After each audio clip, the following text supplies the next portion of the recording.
Hello friends at St. Christopher's in Verona. My name is Father Herald Brock. I'm a Franciscan friar of the Renewal. I'm greeting you from the kind of backyard behind our Apostolic Center, right beside our friary in Paterson, New Jersey. There are trees in Paterson, New Jersey. A little bit about myself. I'm from a small Catholic town in western Pennsylvania.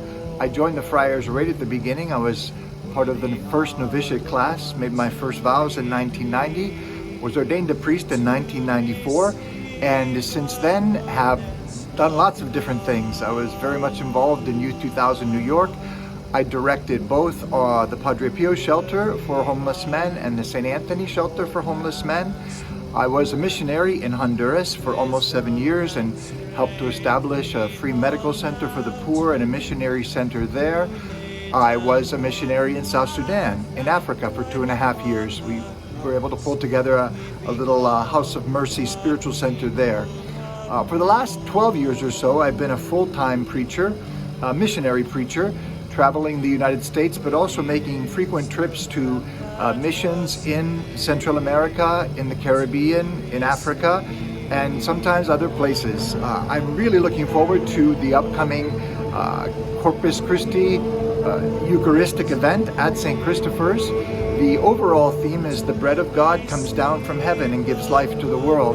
And we're going to be looking at different facets of this most beautiful and precious jewel of the Eucharist. The presence of Christ, the desire in his heart that makes him present, the communion he enters into with us, and the amazement that stuns us with.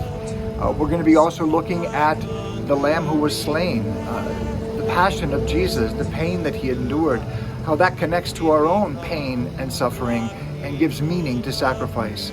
And finally, food for the journey, hope and heaven, promise and prophecy, the Eucharist that sustains us, that impels us, that thrusts us forward to that final goal where we will be in full and complete communion with God, with the Father, the Son, the Holy Spirit, with Our Lady and Saint Joseph, with the angels and the saints. So I hope you'll join us.